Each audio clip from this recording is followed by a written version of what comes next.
evening, everyone, and welcome to Moonee Valley Libraries.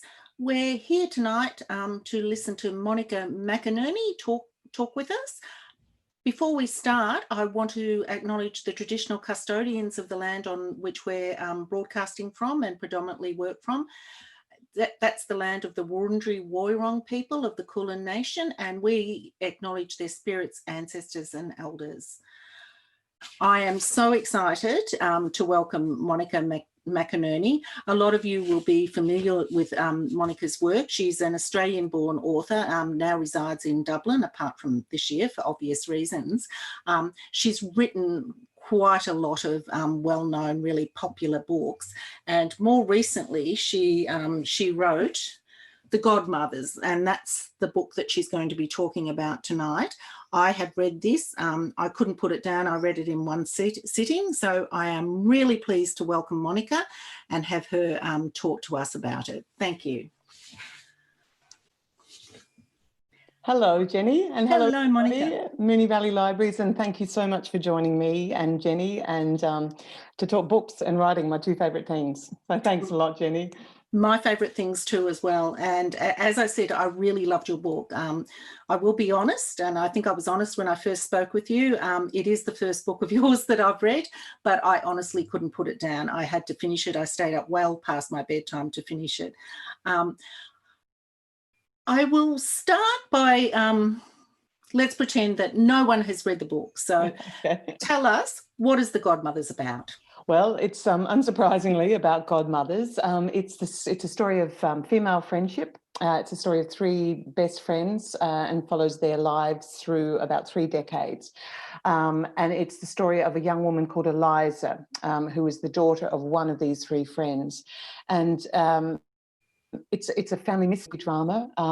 It's a book full of secrets and truths and untruths, and it follows 30-year-old Eliza Miller, the daughter of one of the 3 women, as she goes in search of the truth about the father that she's never met, and also the truth about her own mother's troubled life. So yeah, it's a story about the secrets that are kept between generations, and also what it's like to be the custodian of a secret that could be very damaging. And so it's a book all about moral dilemmas as well. Very much about moral dilemmas. That comes across really strongly as you read it. What inspired you to write it? It's 2 family stories, actually, Jenny. Oftentimes when this is my 13th book and my 12th novel, and often I'm not really sure where the original idea came from. But this one I can actually trace back to 2 family stories, one an old story and one a more recent one. And these two stories don't appear in the book, but they planted seeds. And all of my novels start with a tiny idea, which becomes a bigger idea and it adds another idea. And the 2 stories are, in 1957, my father's half-sister drowned, aged 44, in an underground water tank on the family farm in the north part of South Australia. And this was 8 years before I was born. But as a child, I was really aware that, 1, that I had a missing aunt, and 2, that there was a story within my family that I wasn't being told the truth about. It was one of those stories that as a kid, if I walked into a room and I knew they were talking about this missing aunt, this aunt who had died, and the conversation would change, or they'd stop talking when us kids came in. And I wanted to know, was there more to it? Was it an accident, or had she taken her own life, or was it something more sinister? And I was always, dismissed. And that I grew up with that. And I used to ask my own godmother, who was an aunt of mine, did she know more? And she was very, very skilled at evasive answers. In fact, I've written about her. If anybody gets the Australian Women's Weekly, I've written all about my godmother in the current issue. So I was always aware, and then that there was more to it. And then when my godmother died, all of the secrets went with her. And I still don't know the truth about the mysterious death of my aunt.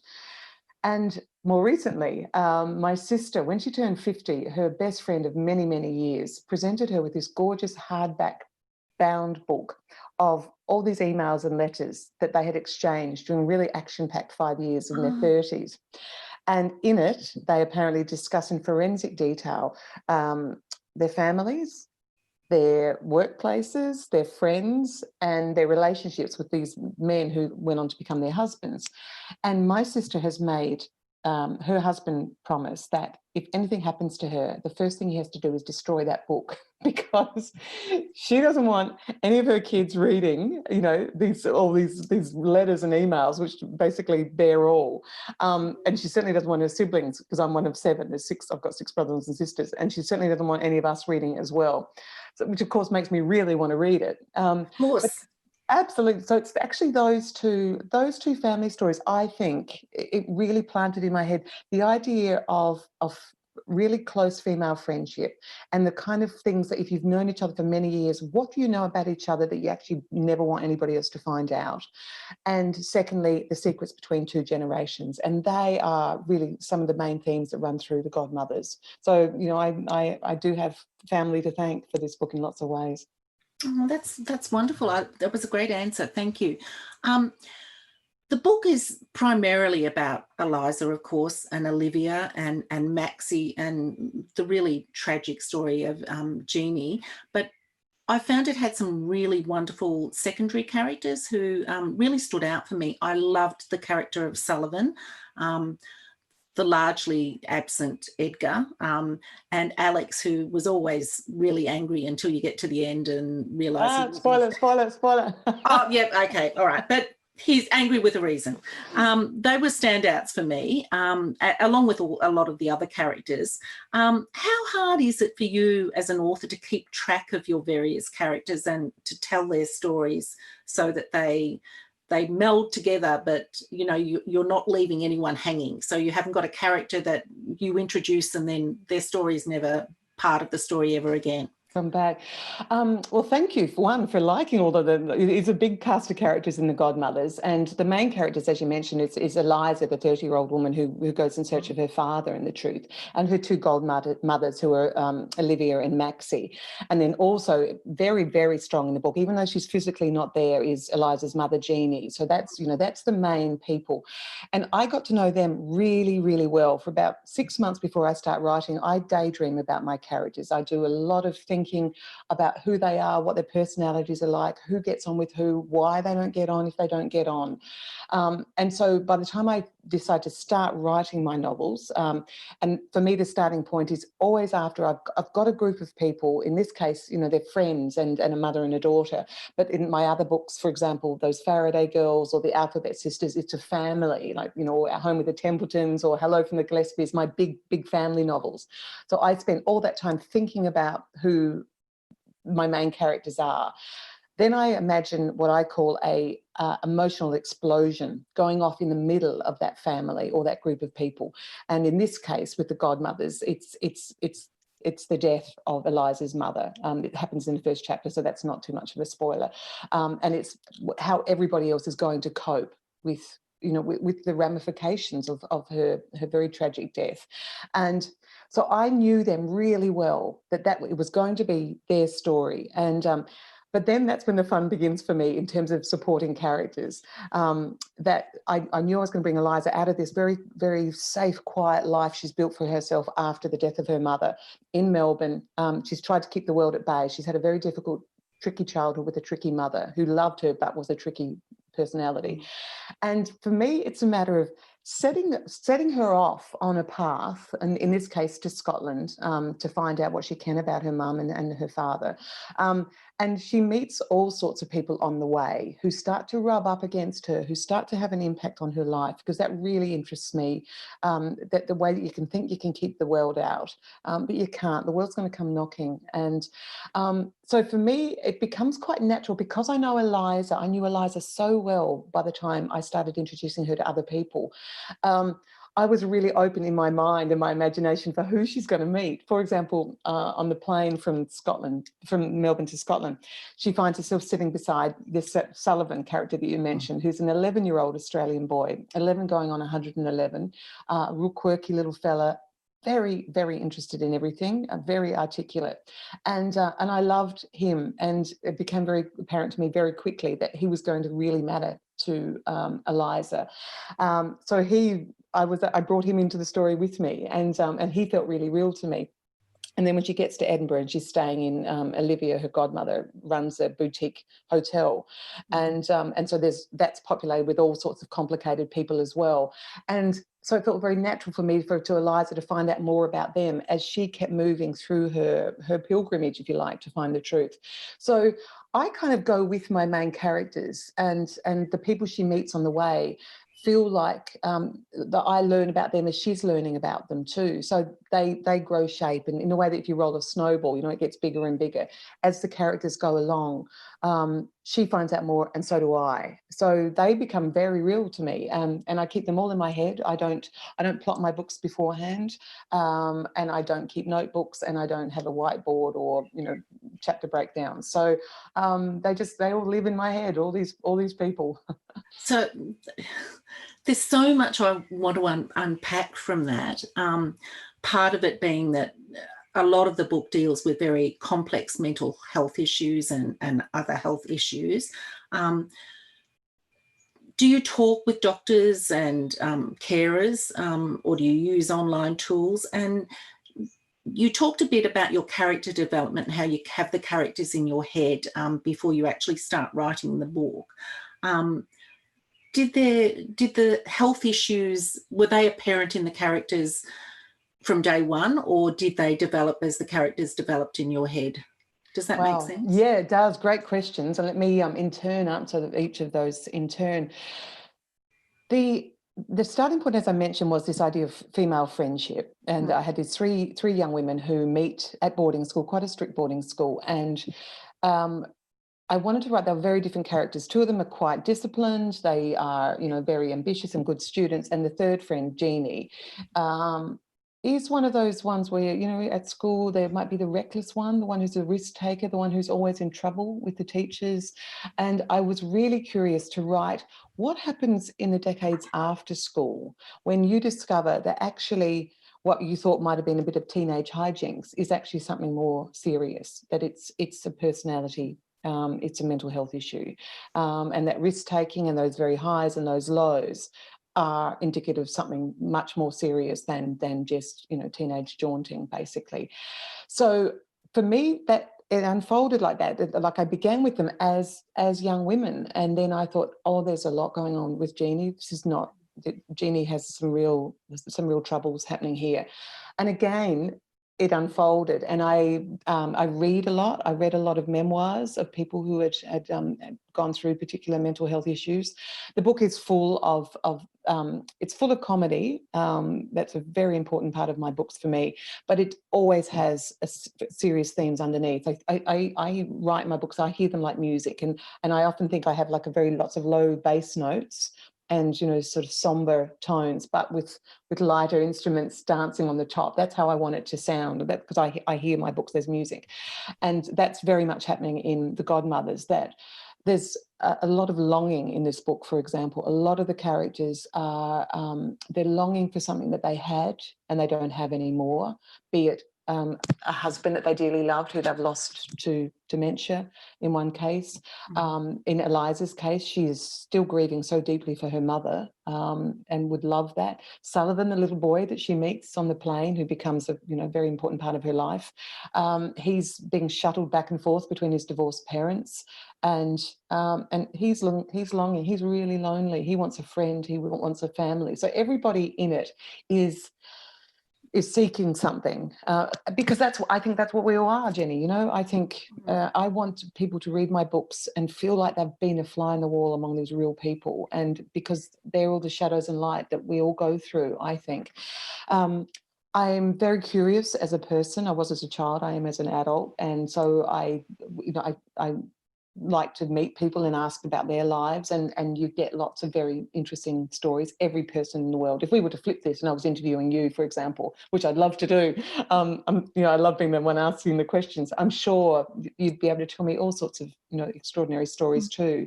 And so that's my favorite way to really research my characters and research themes, if you like, of what's in my books, to talk to people who've been through it. I don't tend to Google because that exists already. That belongs to somebody else, that story. I would like to talk to somebody who's been through it, and they will tell it to me, with honesty and with detail, which is the two things that I really want to put into my novels too. And I think that came across really strongly in the novel. And you've touched on this before, and also as you've been talking about the characters and how they develop through the book, that you go on a journey with your characters. And I very much felt when I was reading the book that I was going on a journey with the characters and meeting the people that they were meeting, and seeing reactions to events that happen as the journey goes on. And I very much felt a part of it. And I can see that you really succeeded in taking us on that journey. And you also mentioned that you like your books to have a bit of a lighter touch. And as you were talking, I was thinking that that's another reason why I probably did enjoy this book so much. I'm a big fan of Uplit, which you're probably familiar with that genre. And that is what I like about Uplit, is that it deals with quite dark, deep emotion and situations, but with a light touch, so that makes it more accessible. It doesn't negate the darkness of the story. And I think that that's what appeals about a book like this. I'm pointing to the book in case you're wondering why I'm turning my head, and other books in that genre. But it really is important in doing that you have characters that are believable, because you can't talk about something really serious and dark without having really believable characters. Thanks, Jenny. That's really, I'm delighted that you've picked up on all that, because that's what I try so hard. I do so many drafts of my novels. I do 10 to 15 drafts of them, and work on them and on them. One, to make them as layered as I can, as emotional as I can. My books are very emotional, because I'm a very emotional person. As I described earlier, I used family stories as the impetus for this, as the seeds that were planted. But my books, I like to say that they're not factually autobiographical, but they're absolutely emotionally autobiographical, because I'm 55. As I grew up in a great big family, surrounded by people. I've had very joyous times. I had a very lucky, very happy country childhood. But like every human being, like everybody watching tonight, I've suffered great loss and some, terrible sadnesses, fears and anxiety and the low times. But throughout those times, there's always been something that's given me a glimmer of hope. Often it's humour. I was very lucky. I grew up in a family where it was survival of the wittiest at times. We laugh a lot as a family, and I think that's what's kept me going through the very sad times in my own life. And so that's what I try and put in, those absolute layers of the things that matter, the important things and the serious things about life, but let in the light. Let in some joy and hope as well, because I think we need that. Yeah. Well, all of you in Victoria, sure, who am I saying to? You know this better than anybody about difficult times and looking for the light. As I've been talking with you, I'm really conscious that I want to ask so many questions and talk about so many things to do with this particular book.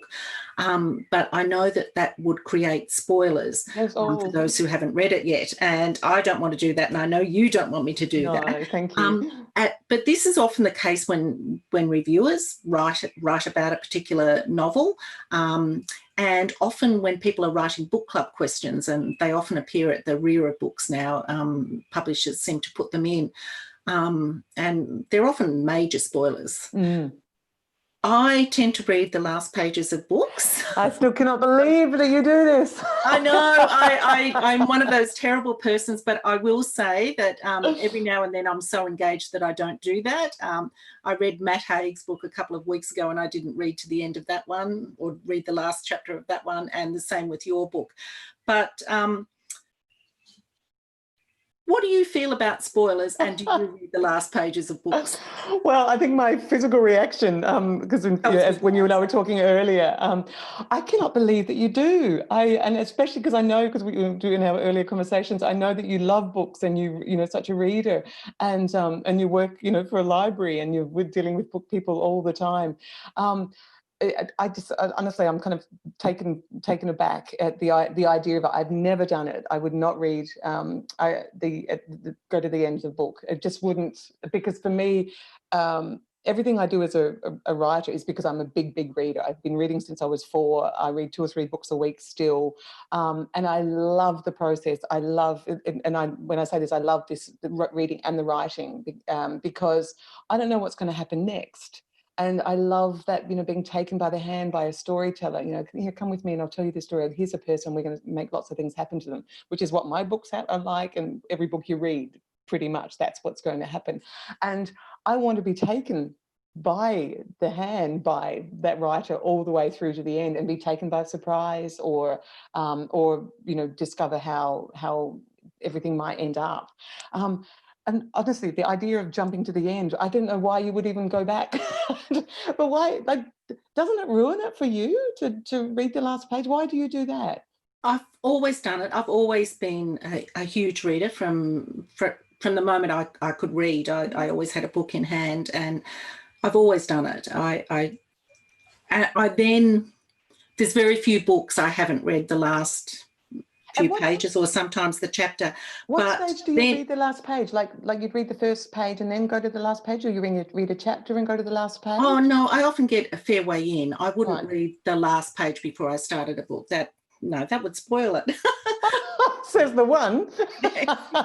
But after I've read a bit, I just want to know where it ends up, and then I want to see how that happens. And I don't know, it's just something I've always done. And I know I'm not alone in it. And I know, but I think there's a whole tribe of you out there, and you need to be retrained or something like that.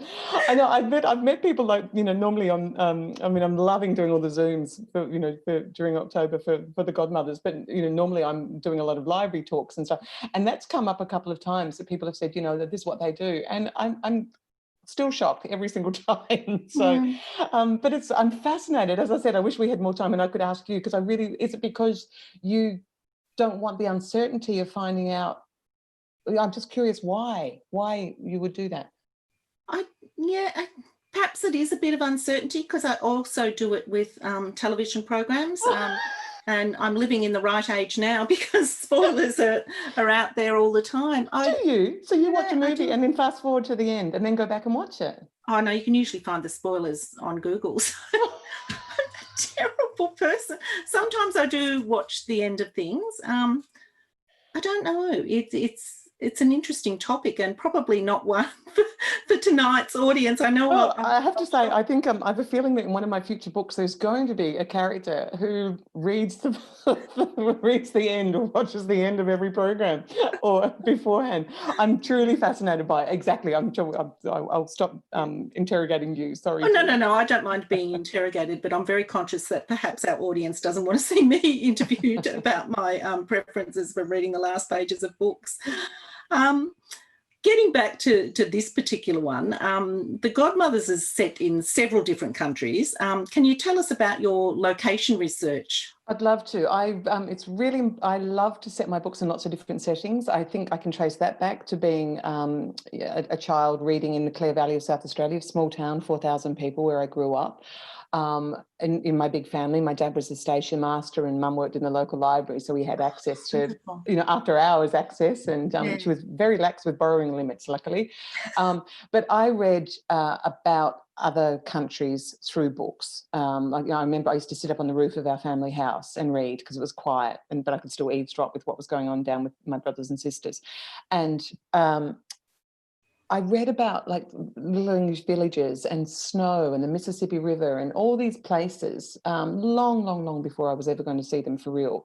And I thought, how wonderful that was. So I think in my mind that planted a seed again that, if and then it happened that I, became a writer, I would take my readers to lots of different places too through the pages of the book, because I love that. I love the way that you can be whisked away in fiction or in non-fiction too, obviously, but in fiction. Also, I've moved a lot. I've I grew up in Clare, I moved to Adelaide, then London, then Sydney, then Melbourne, then Tasmania, and then I've been back and forth between Australia and Ireland for 30 years with my husband, who's an Irishman. And so I know very much what travel does, and how you always take yourself with you, but there is always that, the trepidation, but the excitement, and the way that finding yourself in a new situation can really make all sorts of other things happen. So from a fictional point of view, that's really interesting to me, what that does to people when you take them out of their normal lives. This book is set in Scotland and in London and in Melbourne, Victoria, and also in Ireland. And I've just got some photos, if I could show those perhaps. If anybody's read The Godmothers, but or not, these won't be spoilers, I promise. But Olivia, who is one of Eliza's godmothers, runs this boutique hotel in Edinburgh. And so my husband and I went to Edinburgh for about 10 days last April, to walk around and find all the locations that Eliza would go to while she was there. And very deliberately, I didn't know Edinburgh that well, because I could see it. Eliza has been there once as a teenager. So I went there with fresh eyes, going, okay, where's all the places she would go? But just if you're reading The Godmothers, this is me in front of it's in an area in Edinburgh called Haymarket. And this is the street that I imagined the fictional boutique hotel to be in. In the book, it's called the Montgomery, and it's just beautiful. Edinburgh's full of these gorgeous curving streets with these, terraced houses made of sandstone. And so if you're reading the novel, that's exactly where I imagine the Montgomery being. There's also a wedding in The Godmothers, and growing up I used to read a lot of Jane Austen and Georgette Heyer, and people were always running away to Gretna Green to elope.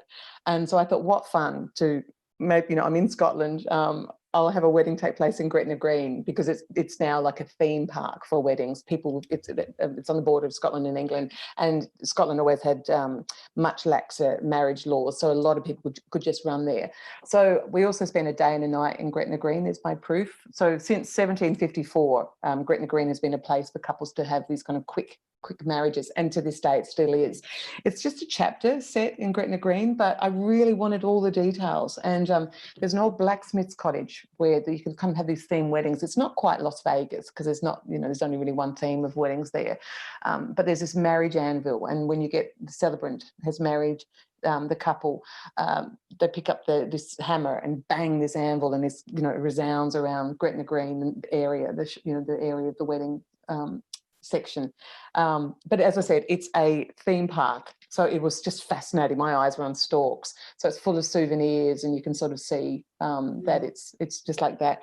And then I also, there's a section set in London. Maxie, who is Eliza's other godmother, and she's quite a well-known TV actress, and she needs some help with what's happening with her in London. So Eliza goes to London, and throughout the novel, I mention a painting that was very important to Eliza and her mother, Jeanie, and has become even more important to Eliza since her mother's passing. And so I went to the Tate Gallery, which is a magnificent, enormous gallery on the Thames in London, to choose a painting that would become the painting that would matter in this book. And this is it here. If you've read the novel, this is the painting that Eliza looks at in the Tate. And that's not a spoiler, I promise. But it's just this gorgeous painting, and you can see it's enormous. I'm nearly 5'7", and you can see how it towers over me. And I'll just hold it up. It's by an American artist called John Singer Sargent. It's called Carnation Lily Rose. And you can just see it's a beautiful, innocent, summery, warm painting full of flowers and gardens. And my hobby is nature photography. If anybody follows me on Facebook, I post up a lot of galleries of my photographs. And so that really appealed to me. But I just thought there was something so glorious about the orange the blush pink paint that the artist has used to make it look like it's glowing. And so that painting appears throughout the book. So I spent a gorgeous day in the Tate choosing that. And then I went back again in January this year, in the olden days when we could all travel. And I sat in front of the painting with the manuscript in my hand, reading the scenes involving that. And actually got quite emotional because it's quite an emotional scene. And but if you're reading it, that's the painting I'm talking about. So, and just one more painting. I can't say where it is for spoilers, but it's in Ireland, where, as I said, I've lived on and off for 30 years. And one of the many wonderful things about Ireland is the castles. So if you're reading the book, this is the castle. And that's it in the summertime. So you can see that incredible sharp winter light with me with I can't tell you how many layers of thermal underwear I've got on that one. And that's in summer with the, still grey Irish summer sky, but just with some flowers. So that's just to give people a little idea of what the places are like in the novel. This year marks your 20th year as being a published author. How do you feel about that? Really happy, really relieved, really grateful, actually. I think I'll settle on grateful.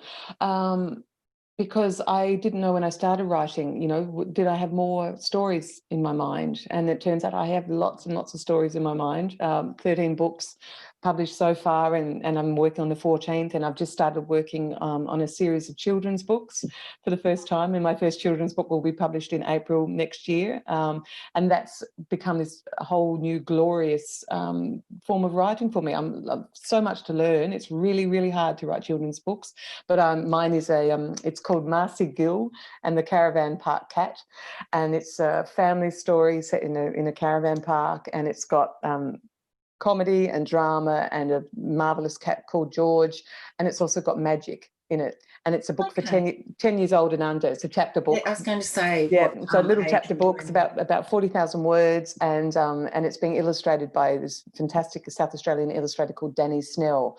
So I'm having I'm still writing my new adult novel as well, but it's just been a fantastic experience to learn a whole new way of writing, really, because with children, there's no time for backstory. There's no time for much thoughtful. Not thoughtful. In terms of interior dialogue, you've just got to keep that story moving. So I'm really loving doing that. So I hope I've got another 20 years in me. I've got so many ideas. So. Yeah, that's good. Because that was one of the questions here, does it get harder or easier to write? But it sounds like you've got lots of ideas percolating around in your brain. So I do. Yeah, I do. It is hard, and I still lose confidence. The reason it took 3 years between The Trip of a Lifetime, which was my last novel, and The Godmothers, was because I spent 2 years working on another novel that I had got to 200,000 words, and then when I finished it, and I'm the only person that reads my novels at the first few drafts, and then I show it to my husband and my sister, who have always been my first readers and are wonderful, and then I do more drafts, and then it goes to my publishers and agents. But I'd spent 2 years working on this other book, and then when I finished it, I realized that's not for anybody's eyes but mine. I decided not to. It wasn't to be published, and that shook my confidence a lot. So I then had to start again.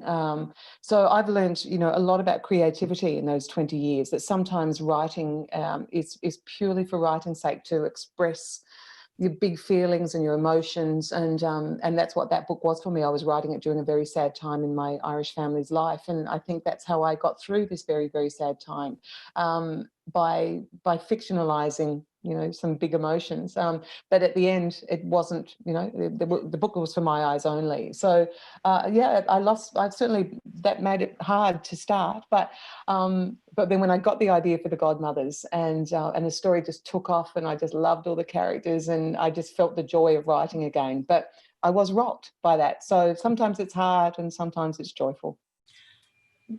Very early on this evening, you mentioned, I think it was your sister who had was presented with a diary of emails and things, and she was saying that she didn't want her family to see that after she's gone. Is that very much how you feel about this book, that you want that locked up so that no one will ever see it, even after Yeah, you've passed but away? isn't it funny? It's not deleted. It's still on my computer in Dublin, and my husband's, because my husband's back in Dublin still. We've been separated by COVID all this year, and I trust him complicitly. I'm sure he's not going to read it implicitly, not complicitly.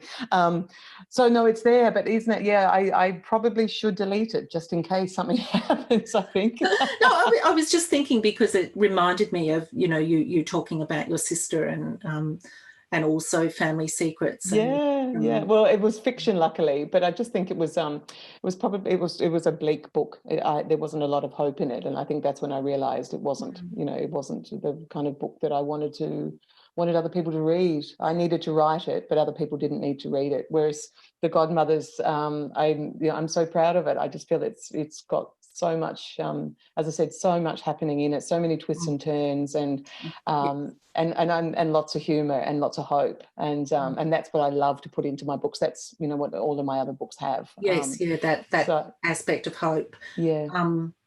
And I would imagine that even with a fiction book, I don't mean to put down fiction books, because I actually love reading fiction books, so that's not what I'm saying, but it's still part of you. So having someone read it when you're not comfortable with it is still, and it may not be anything to do with any part of your life whatsoever. It is still part of you, because absolutely, it's your Jenny. words and your thoughts. They come from me. I mean, I describe writers as walking compost bins, because everything that happens to us in our lives, that's the raw material that we build our stories from. And that's why every single author writes completely different books, because we've all had such different life experiences. But we're also like magpies, picking up shiny things that we see glinting in the grass. And so my head, my whole imagination, my whole memory is full of everybody I've met, the places I've been, the experiences I've had, the emotions I've felt,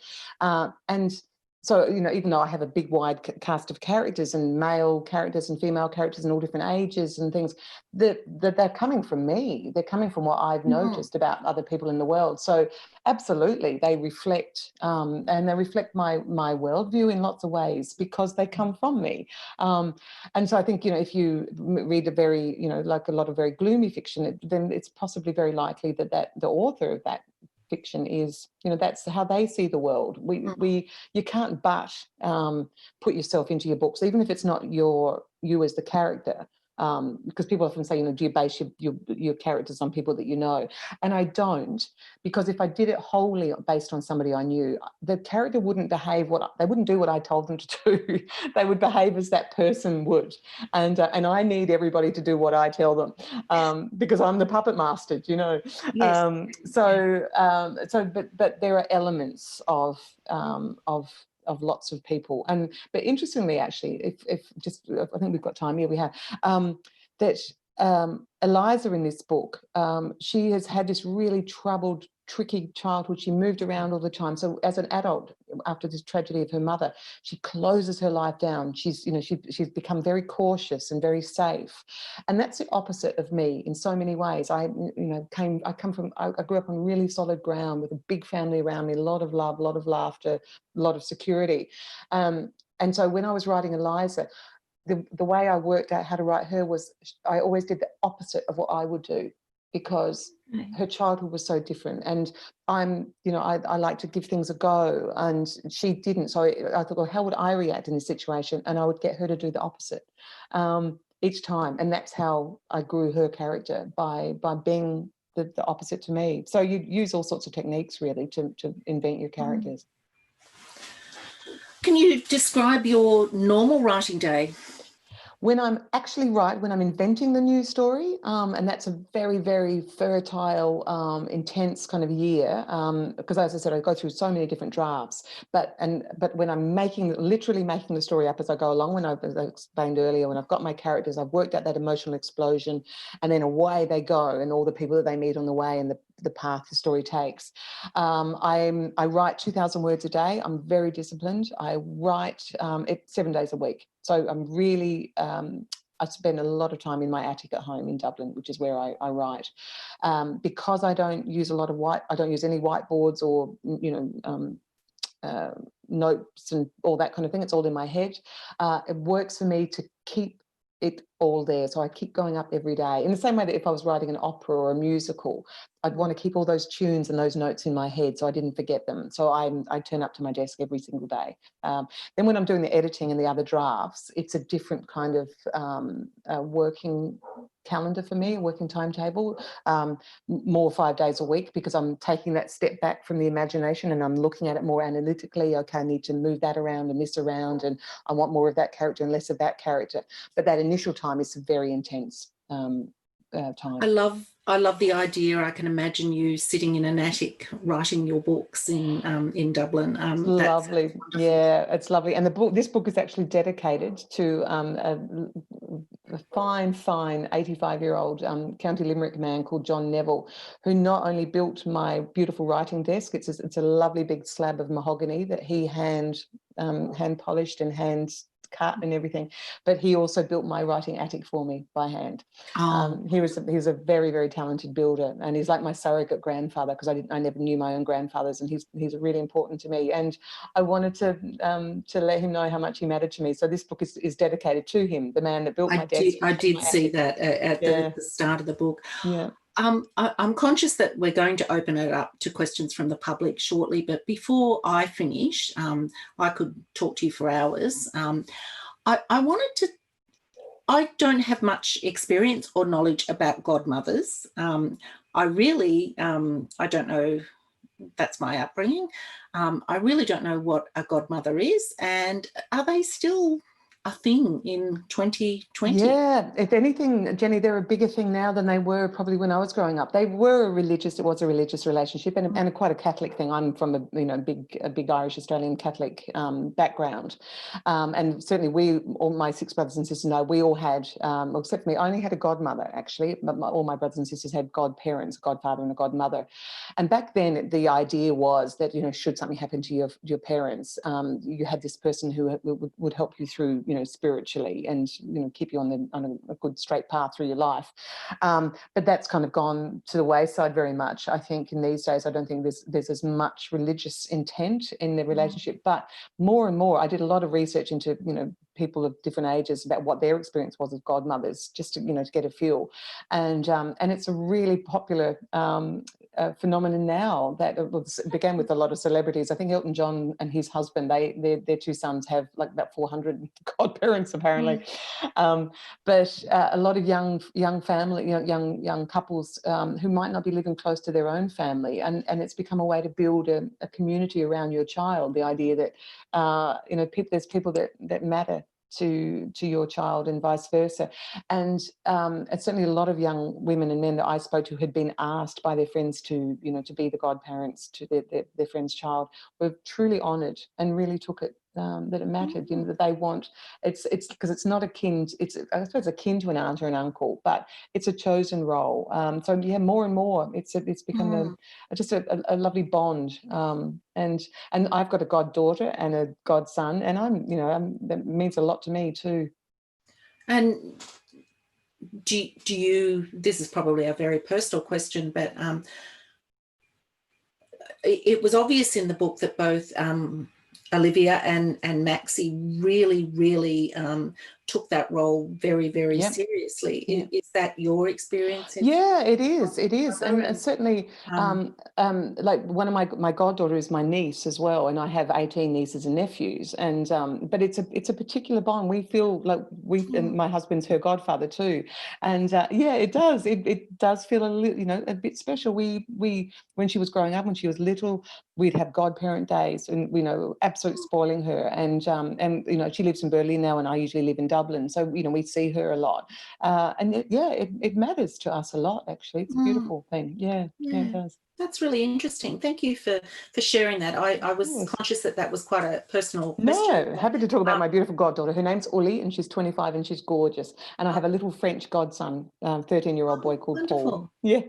I have 4 wonderful nieces that, because I have sons, so I have 4 wonderful nieces that are a big part of my life, and I couldn't imagine my life without. So Yeah. I don't have that godparent experience, either growing up or in my life now, but I suppose I take on that role as Absolutely, an aunt and niece, and then that's it. And I think that's another theme of the Godmothers, the book, actually, that there's the families you're born into, and there's the families that you make for yourselves. And I think that's that we need connection as humans. We need connection and belonging, and you can find that in all sorts of different ways, I think.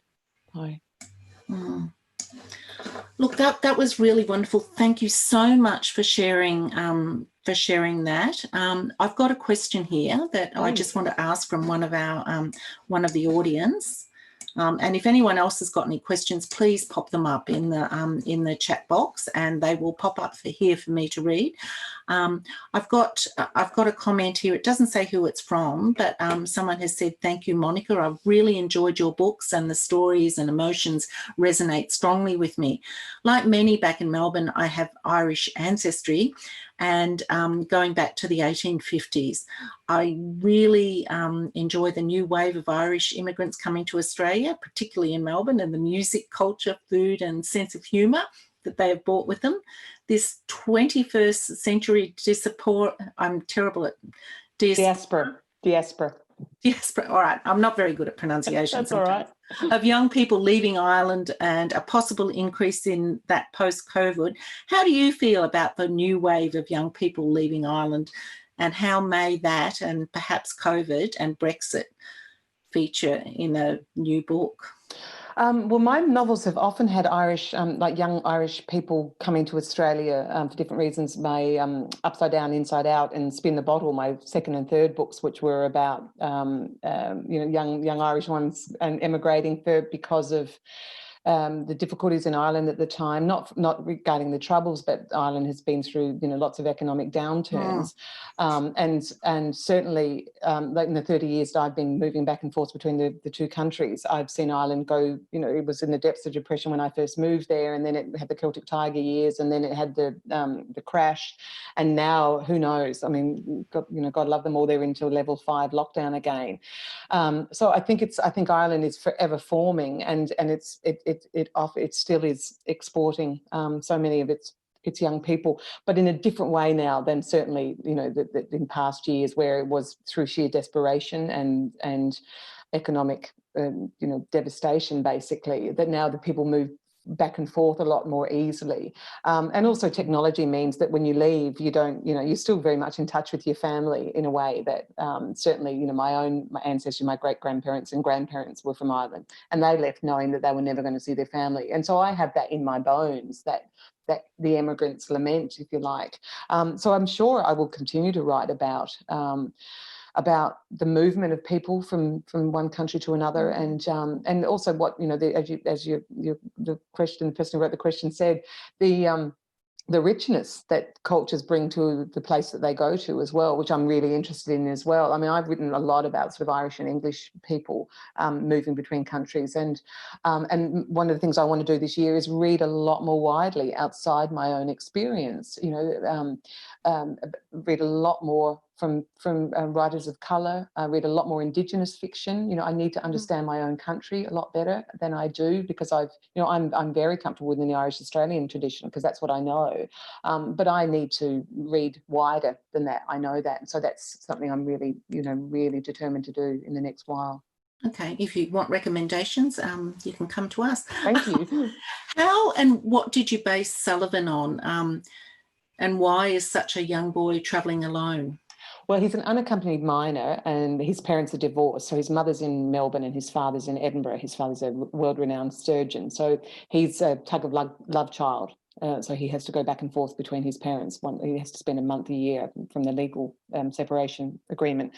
And I actually was on a plane from Melbourne to Dublin myself, and we were supposed to land at Dubai, and we were supposed to then change planes, have an hour in the airport and go on. And on that flight I noticed there was like about 13 or 14-year-old, a young teenage girl, quite sophisticated young girl, and she was there on her own, and I was watching the flight attendants looking after her and making sure she was okay and all that. And when we were flying into Dubai, a dust storm meant that we got diverted and we had to sit on the tarmac in Doha. And then by the time we got back to Dubai, our flight had gone. So I had to unexpectedly spend a night in an airport hotel in Dubai. I had my laptop with me, and I couldn't get this idea of what happens to unaccompanied minors if they suddenly have to to fly. Do they get put in a hotel room of their own, or who looks after them? So I just got this in. I was thinking, and at that stage I was writing Eliza's story, and I was thinking, what if she was sitting next to an unaccompanied minor? And so I was sitting in my hotel room, this strange hotel in Dubai, took out my laptop, and by the time I was back on the flight the next day to Dublin, Sullivan was born. So I owe Sullivan to a dust storm in Dubai. Otherwise, I wouldn't have had the idea of an unaccompanied minor. And that's wonderful. And Sullivan's a wonderful character, so I'm glad for the dust storm. I love him. Yeah. I've got another question here from Lauren. Monica, my mum and I have read your books for years and often reread them to get out of a reading rut. So thank you. Oh. My favourite of yours is those Faraday Girls. Out of all your books, which is your favourite? Thanks very much for that. It's Lauren, was it? It's Lauren. Yes. Lauren, thanks a million, Lauren, to you and your mum. I love the idea of mothers and daughters reading together, and the idea of you rereading my books to get out of a reading rut means the world. Thank you so much. Yeah, that's lovely to hear. And I love those Faraday Girls. I really enjoyed that big house of complicated, troubled women and all the dramas of that and everything that happens, which I won't, no spoilers, but so that book meant a lot to me too. But I think possibly a book that matters to me very much is The Alphabet Sisters, which is my fourth novel, which is the first book of mine that has a character called Lola Quinlan in it, who's a eccentric, flamboyant Irish woman in her 80s, who wears whatever she wants, very witty, very kind-hearted, but doesn't suffer fools. And she is kind of the grandmother that I never had because I didn't know my grandmothers. My mum's mum died before I was born, but I heard lots of stories about my mum's mother, and I think I'm kind of channeling her with Lola Quinlan. And also The Alphabet Sisters, because I love writing about Lola, I've written about her in Lola's Secret and The Trip of a Lifetime as well, in a short story. And recently Penguin asked me would I write a little piece about Lola, what Lola would do during the pandemic. So I wrote a small 500-word piece for the Penguin website. If anybody would like to read that, please do follow me on Facebook or just send me a message on Facebook. I have a really active reading community, and I'll send you the link to that little short story. I've got a little pop-up from Therese saying that she loves Lola, so no doubt she'll go and read that. Yeah, thanks. Maria wants to let you know that she lost her dear godmother, who was a surrogate mother to her, and she still missed her after 2 years. My sympathies, Maria. Maria. Special godmother for her. Tracy has asked similar questions to some of what I asked. Do your characters come to you with their names, or do you get to know them first and then name them? Oh, great question. Names you would like to use in the future? Oh, that's a lovely question. Sorry, and that was from who, Jenny? That's from Tracy. Tracy, thank you, Tracy. Great question. I actually gather a lot of names when I'm on a book tour, because I'm meeting usually so many readers in person, and I'm sure if any of you have been to an author event, and it's lovely. I get a chance to sort of say hello to everybody very quickly, and often people's names are on Post-it notes, just so you've got more time. You're not asking them how to spell it. And I have to confess, I've kept a lot of Post-it notes because I get a lot of names from meeting readers, and different names will jump out at me. I spend time in cemeteries. Cemeteries are terrific for getting really good names. Also, the end credits on films. I can watch those, and names will jump out when I'm gathering names for things. Interestingly, funnily enough, with this book, Olivia and Maxie, who are Eliza's godmothers, I'd started writing them, and Olivia was going to be this character and Maxie was going to be that one. And I kept feeling like I had my shoes on the wrong feet when I was writing them. And Olivia wasn't behaving like I wanted her to behave, nor was Maxie. And I realised about 3 chapters in, I needed to swap their names. That I'd given Olivia Maxie's character and Maxie Olivia's character. And once I swapped them and called them by who they are now, everything fell into place. So it was really funny. They had their names had to be the right names for their personalities. So yeah, they're really important. I love that process of finding names. That's interesting. That's a great answer. Has anyone else got any questions, or have I asked all the questions that people wanted to ask? If any more pop up, I'll let you know, Monica. But I just want to finish on the names a little bit. You mentioned that the names, that you had Olivia and Maxie and you'd swap the names. Do you think when parents are naming kids that that's going to have an influence on the character of a child further down the track? Yeah, very, very possibly. I mean, certainly because I've changed characters' names, midway through writing. Like Olivia and Maxie, that was the most fresh in my head, of course. But I just thought, no, that's not. Look, I think if one of my characters, for example, in those Faraday Girls that was mentioned earlier, is called Clementine, and she becomes a certain person. You would, that would. I think if you were called this kind of amazing name like Clementine, you would become a certain, it would make you behave in a certain way because people would react to your name in certain ways, I think. So, names carry enormous weight, I think. And that's the fun of choosing names for characters, actually, for me, that I sometimes go against type, that, you can have a very simple name, and I want them to be a very complicated person. But I spend, probably, I've written 13 books, and so I've probably had, I don't know, 300 or 400 characters, I suppose, in all those. So I've needed to find names for everybody. And it certainly can affect their personality. Even the pet names for people, like, nicknames or abbreviations of names. So Maxie is actually Maxine. Yes. And I could not picture her as Maxine. As Maxine, no. And she's an actress, so she's, she's flamboyant and dramatic as well, anyway. Yeah. And only Maxie calls Olivia, because Olivia's an art curator and art historian, and and she's a very formal kind of person, and only Maxie calls her Liv. And so that's a way of saying, how close their friendship is, because nicknames can be, like my name's Monica, but it's pretty much only my family and close friends would call me Mon or Moni. So, in the way that your nicknames can... Yes, yeah. Like if I suddenly started calling you Jen, you'd probably think, oh, hold on, that's a bit informal. So you can do all sorts of interesting things with people's names that can illustrate about somebody's personality. Exactly. Yes, yeah. I've got another comment here from Mary, who's saying she wants to find a Jenny character who skips to the end of the books. Maria has said, how difficult is it to forget these characters and move on to your next book characters? It's really difficult, and I think that's why Lola Quinlan, for example, who's in the Alphabet Sisters and Lola's Secret and the Truth of a Lifetime, I haven't been able to let go of her because she's such good fun to write, especially, and she's a really strong personality. So I do keep coming back to Lola. With this book, it's an interesting process because I finished the editing probably only in June of this year, and then it goes through all the different editorial processes, and then goes to the printer, and now I'm talking about it, and then the book's being published in the UK and Ireland in January, so I'll be talking about it again.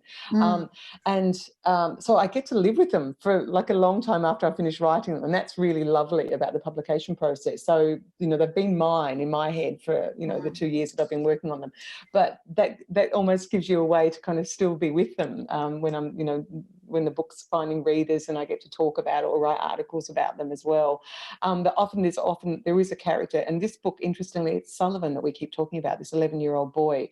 And I do think I will write another, it might be a novella, it might be another big story that he happens to come in, but I'm really interested in him. I'm interested in where he came from, why, where that character, how he emerged. So I'd like to write about him a bit more, I think. So absolutely, they're hard to say goodbye to sometimes, and so I just bring them back again and again.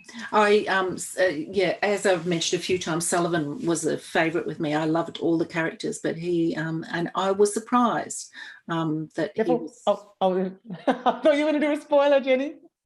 No, but I won't give a spoiler, but I did really like him. I found him a really interesting character. I won't give any away. It's very hard I know there's not, because there's so many twists and turns in this novel. I know, and it's quite when people say what it's about, and I have to kind of just be very careful to Yes, really very, talk about the very first couple of chapters. Really, beyond that, so yeah, you can't talk about it too much without a no. heap away. Look, I have really enjoyed speaking with you tonight. Thank you so much for coming along and talking and being so open and honest and answering some of my quite silly questions. They were quite. No, there's no such thing as a silly question. I love anybody's questions, and your questions were fantastic, Jenny. Thank you so much, and my big thanks to Steve behind the scenes, who's made sure that we're actually all working technically, and to everybody from Moonee Valley Libraries to joining us too. Thank Lovely. you so much, Monica. That was wonderful. I could talk all night, in all honesty. I don't really want to go, but I loved it too. Thank you so much, Jenny. And Thank as you I said, so much, Monica. real Thank pleasure. you. And thanks everybody for coming along. I really enjoyed it. Thanks so much. Thank you.